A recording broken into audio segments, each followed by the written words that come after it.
L'histoire est en marche à Leicester. À 4 journées de la fin, les Foxes dominent le championnat le plus réputé du monde. Incontestablement, la sensation de l'année. Allez Leicester, allez!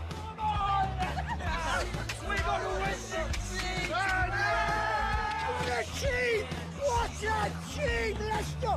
Bring on Barcelona, bring on Real Madrid, we'll all have them!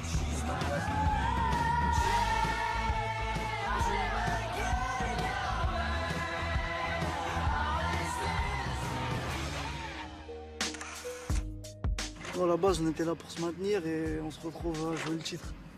C'est pour ça que voilà, dans le monde entier, tout le monde en parle. Je me rappelle, j'étais en Éthiopie il y a 2 semaines avec l'Algérie et c'était la folie. Tout le monde ne parlait que de Leicester en Éthiopie. Imaginez.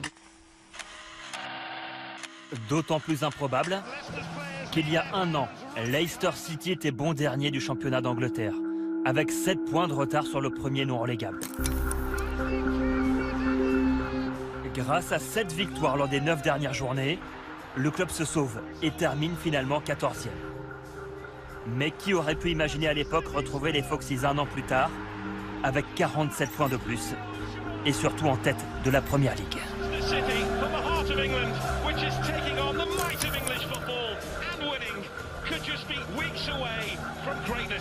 Leicester City top the Barclays Premier League table. I never, ever thought I would say it. Et Gary Lineker, ancien joueur des Foxes, a même fait ce pari. Si Leicester gagne la Première Ligue, je présenterai l'émission de la rentrée en slip. Je pense que c'est la plus grosse surprise du football anglais, oui, même du football européen. C'est la plus grande histoire de tous les temps du football anglais. Du jamais vu selon Robert Coles. Il se passe ici quelque chose d'unique, voire d'irrationnel. Une victoire sur le foot business. Il y aura des livres, des émissions. Il y aura peut-être même un film à Hollywood.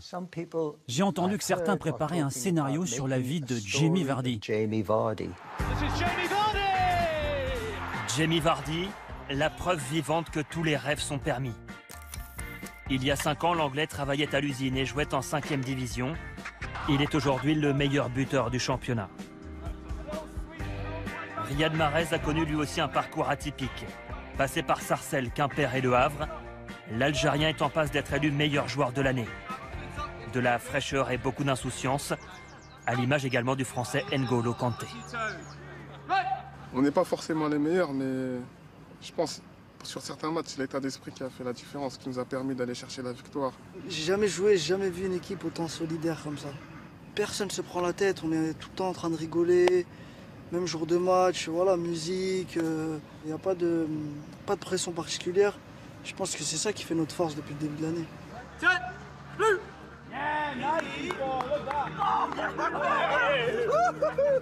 Leicester, c'est aussi la revanche d'un entraîneur, Claudio Ranieri. En 30 ans de carrière, l'Italien n'a jamais été sacré champion.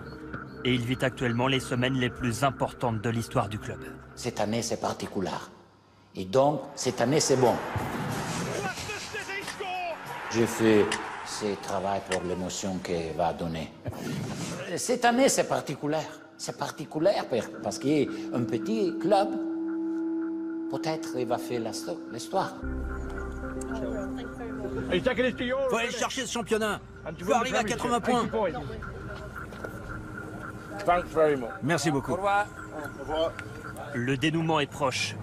Et si Leicester est champion, le maire de la ville veut même renommer certaines rues au nom des joueurs. En attendant la rue Claudio Ranieri, voici un autre hommage à l'Italien. Voilà, c'est la saucisse Ranieri. J'ai fait ça et 2 jours après, tout le monde m'en demandait. C'est complètement dingue. Pourrais-je avoir 6 saucisses, s'il vous plaît? Un véritable succès. On vend ici 10 kilos de saucisses Ranieri par jour. Ah, c'est très bon pour le business, pourvu que ça dure. C'est la première fois que j'en achète. Doivent être bonnes, puisque lui est bon. Une drôle d'atmosphère plane sur Leicester, plus habitué aux exploits des Tigers.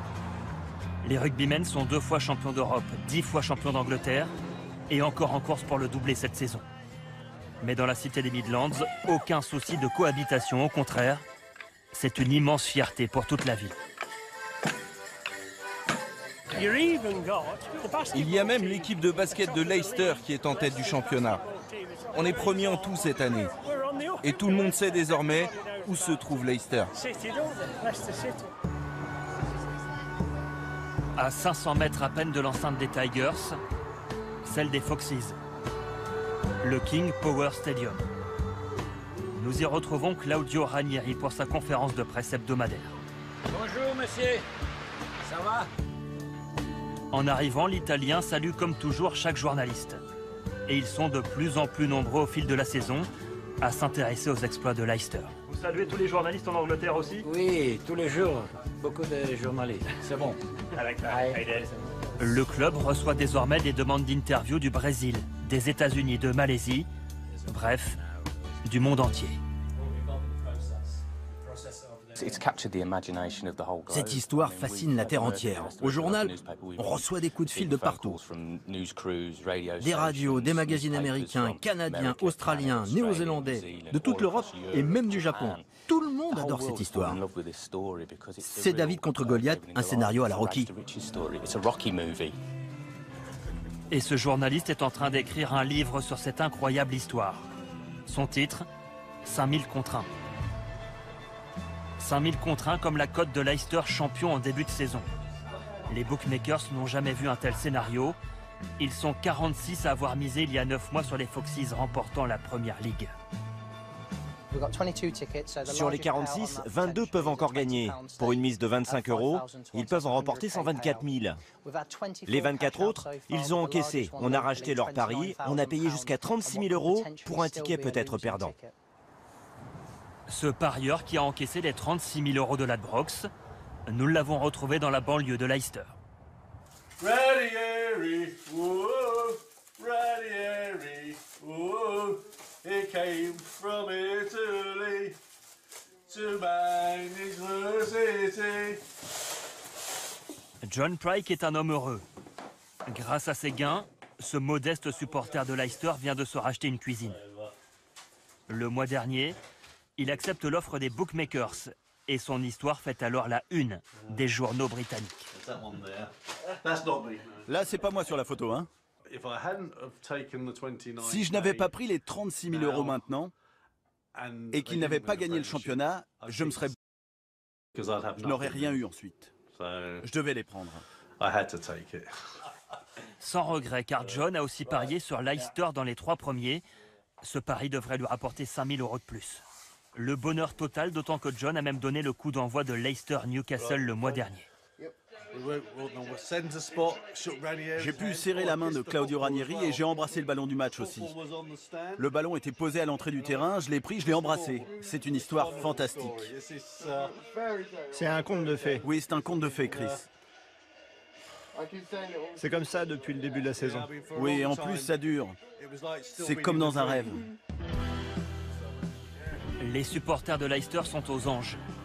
Et le propriétaire des Foxes, un milliardaire thaïlandais, tient à les remercier pour leur soutien sans faille. Il est vraiment généreux, c'est le meilleur. C'est fantastique, on a des t-shirts gratuits, des écharpes gratuites, tout est gratuit, c'est génial.